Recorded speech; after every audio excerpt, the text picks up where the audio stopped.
Videoma başlamadan önce müsaadenizle bence bir çay demleyeyim. Böyle ufak kamp ocağı olunca benzinli tabi rahat oluyor. Demleme çayı da tabi piknikte ya da kırda, gezide sallama çay daha rahat oluyor. Ben sallama çayı tercih ediyorum. Yani demleme alt üstü falan olmuyor.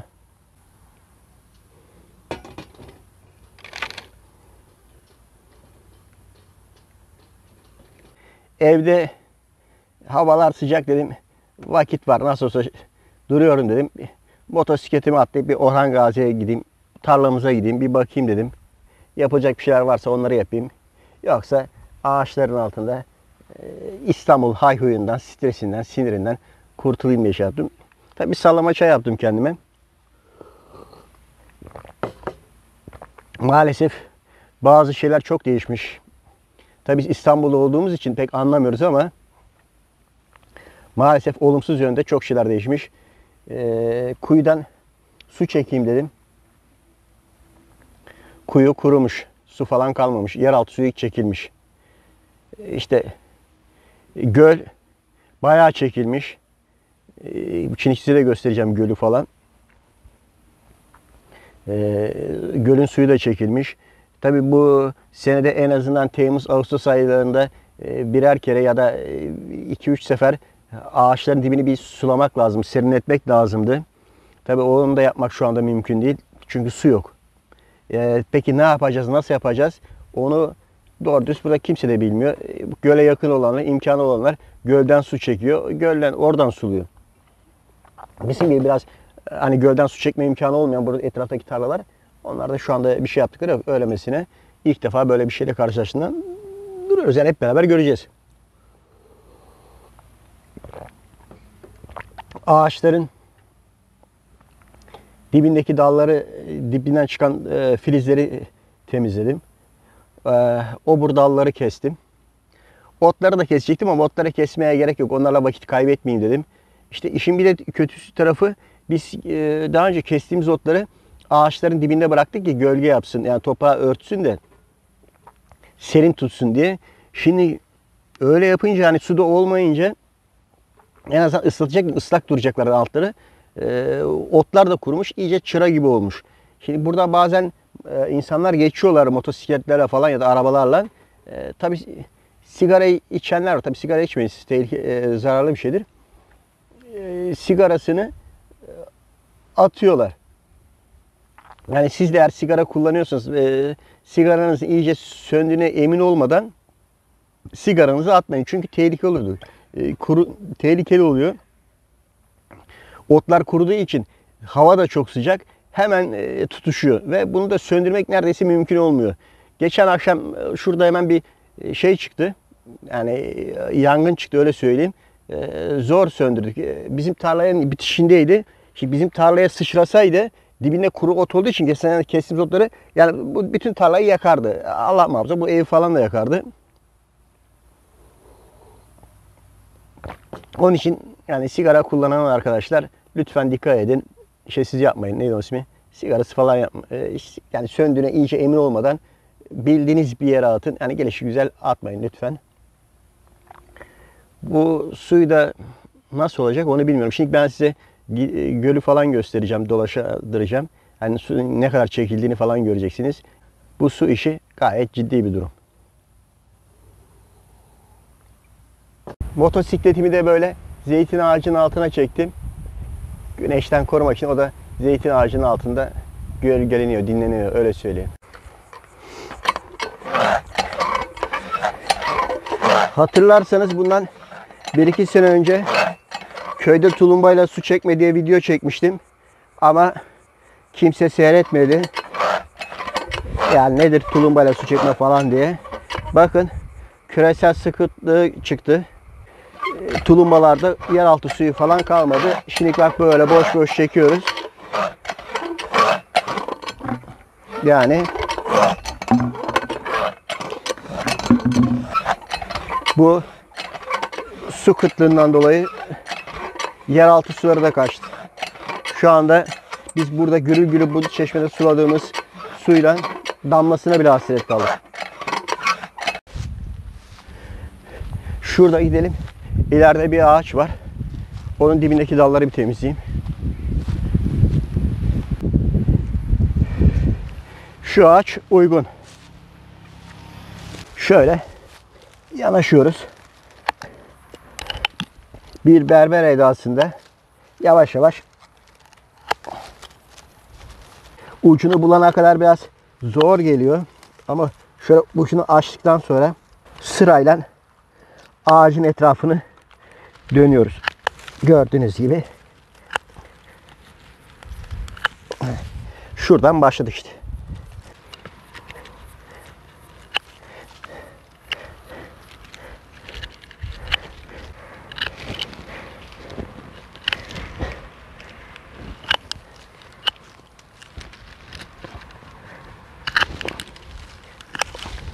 Mümkün olduğunca sıfır kesmek lazım. Çünkü oradan kuruyor, mantar yapıyor. Böylece bir ağacın daha dibini temizlemiş olduk. Şöyle son rötuşları yapıyorum. Son dalları da kesiyorum. Bilenler için hatırlatma. Bilmeyenler için de zeytinin dibinin temizlenmesiyle ilgili bir ağacın daha dibini temizledik. Şurada bir tane daha kalmış.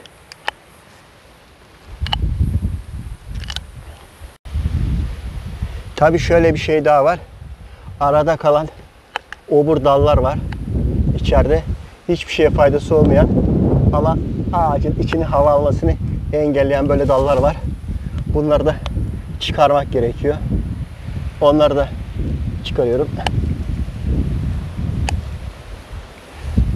Şu şekilde bakın. Hiçbir faydası yok. Yukarıya doğru aradan gidiyor.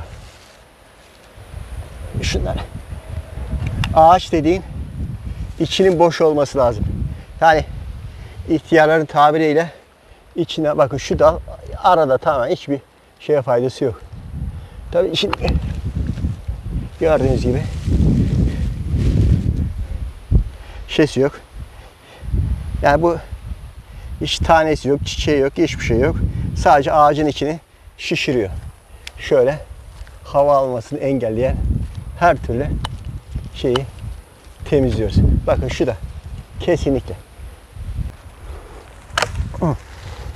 Böyle bakın hiç çiçeği yok, şey yok. Sadece arada hava almasını engelliyor ağacın. Onları böyle aradan çıkarıyoruz.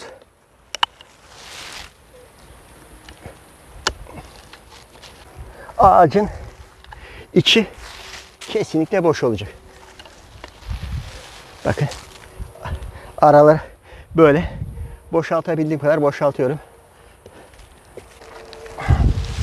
İçeride de kesilen dalları bırakmayın. Çünkü çürüyorlar, mantar yapıyorlar, sinek yapıyorlar, böcek yapıyorlar. Bir dal daha var şurada.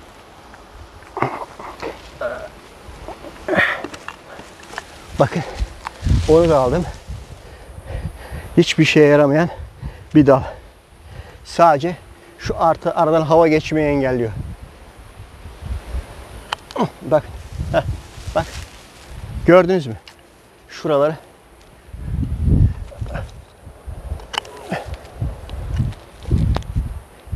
İşte şimdi ben bir diplerini sulamaya diye gelmiştim.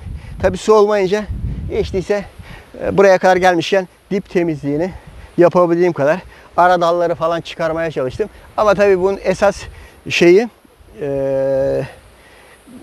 ana budaması, ana kesim temizliği meyveleri topladıktan sonra, yani Kasım'dan sonra zeytinleri topladıktan sonra artık bir daha çiçek demeyeyim de uyanma diyeyim. Gerçi zeytin ağaçları 12 ay uyumuyorlar ama Nisan sonuna kadar, Kasım sonu Nisan sonu arasında esas budamayı, esas şeyleri, ana dalları, kalın dalları o zaman çıkaracağız.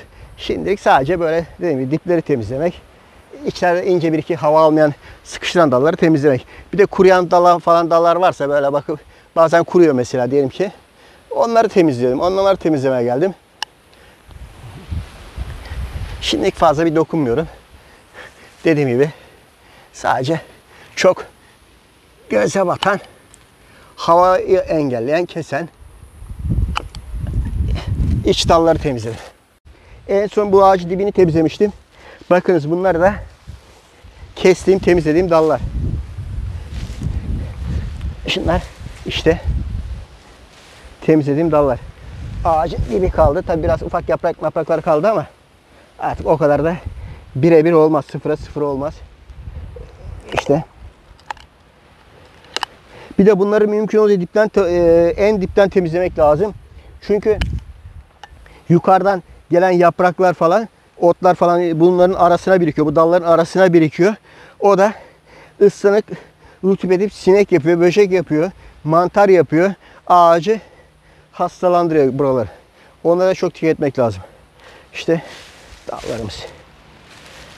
Böyle acemi çiftçi bu kadar olur. Bir de size bir şey göstermek istiyorum. Biz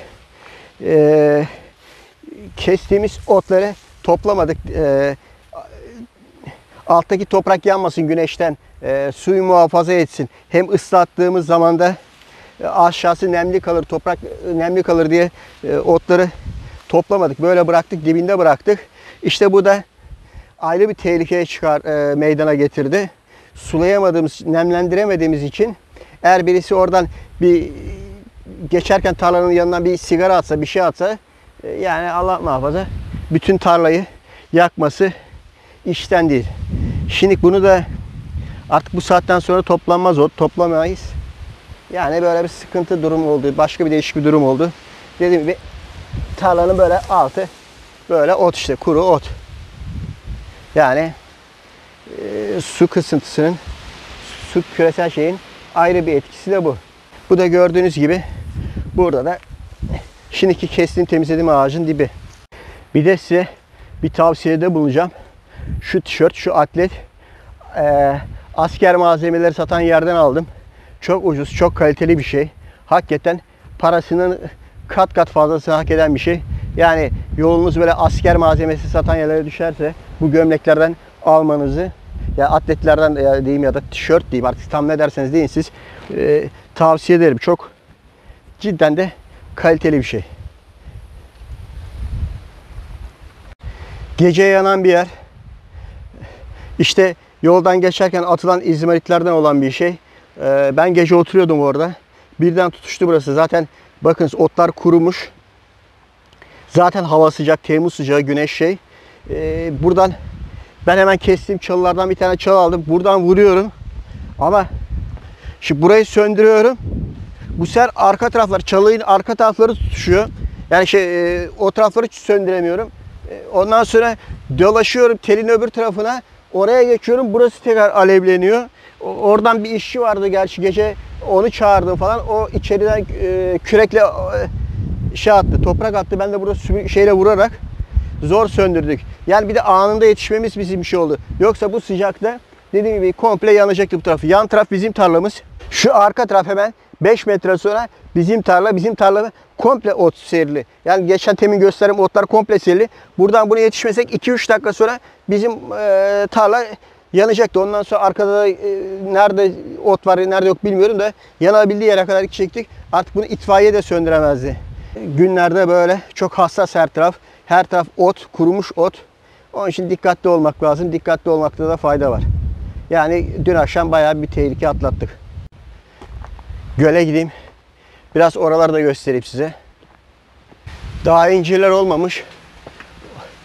Kısmetse olunca bunları da yeriz. Kim diktiyse Allah razı olsun. Göl gözüktü. Muhteşem yerler ya buraları. Var ya, cennet gibi bir bahçe. Orhan Gazi. Ben çok seviyorum yani. Babamızdan kalan bir aşıklık, sevgi, baba yadigarı bir şey. Bu da gölden su çekmek için kurulmuş bir pompa. Buradan göl uzadıkça bu hortumlar, kız çekildikçe hortumlar ekleniyor böyle ileriye doğru gidiyor. Tabii bu göle birinci parsel olanlar falan faydalanabiliyorlar. Daha uzaktaki olanların böyle bir şansı yok.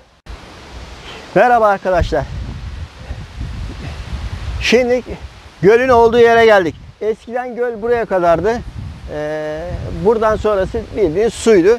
Tapulu arsalar, arazilerin bittiği yer burası. Şimdi küresel krizlerin herkese etkisi farklı.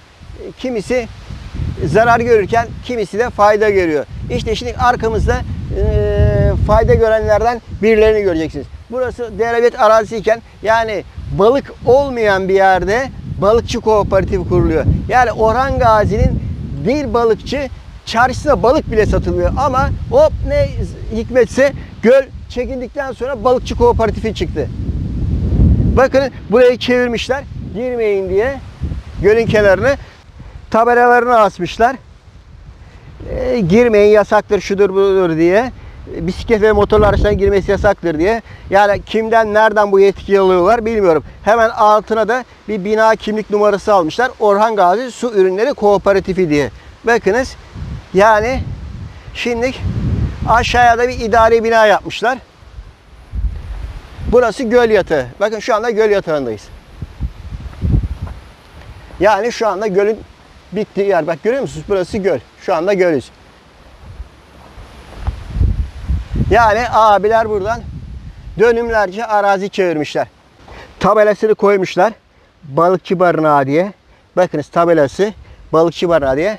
Hemen arkasına da bir korkutmak için kamera koymuşlar. Safya millet, bakın. Arkasına bir yere takılı değil. Yani burada resmi bir otorite, güvenlik şubu gibi hava uyandırıyorlar. Neymiş? Orhan Gazi Su Ürünleri Kooperatifi. Kuruluş tarihi 1994. Yani çarşısında balık satılmayan bir yerin bile su ürünleri kooperatifi var. Balıkçı barınağı var. Bakalım balıkçı barınağında teknelerimize. Böyle lokal binamız, balıkçı barınağımızın lokali. Balıkçılarımız burada dinleniyorlar. Çok balık tutuyorlar ya. Hani kamyonlarca, tonlarca. Bu da hesapta. Bak şu sazları açmışlar solda sağda. Dönümlerce. Bakınız. Kayıkla sandalla ilgili bir şey var mı? Yok. Bunlar da krizi fırsata çeviren tayfalar. Bedavadan dönümlerce kooperatif ayağına arsa işgal ediyorlar. Bu da Orhan Gazili balıkçıların çevirdiği arazi. Daha düne kadar burada ne balık vardı ne balıkçı vardı. Göl çekilince ne oldu? Kooperatif oldu, balık oldu, balıkçı oldu, barınak oldu. O oldu, bu oldu ama balıktan başka her bina, her sosyal tesis var hesapta. Şimdi yakında burası lokal olur. Sonra müzik olur. Ondan sonra şu olur, bu olur. Siz anladınız ne demek istediğimi. Bakın dönümlerce göl kenarında müzik dinlenip balıkçılarımız eğlenir, kafa dinlerler. İşte bu işler böyle oluyor. Yani kimse buraya babasının hayrına bu kadar araziyi açıp bina yapmıyor. Ya da bu kadar bakın sazları falan temizlemişler dönümlerce. Bu kadar parayı kimse bu işine vermiyor. Demek ki gelecekle ilgili, balıkçılıkla ilgili çok büyük şeyler var. Yani demek ki buraya çok büyük tekneler de gelir, yanaşır herhalde. Gölden nereden geleceklerse artık. Bir yer daha gösterecektim. Rüzgardan kamerayı düşürdüm. Onun için bu videomda burada sonlandırmak zorunda kaldım. Kusura bakmayın. Yeni videolarımda görüşmek üzere. Sağlıcakla kalın. Hoşça kalın.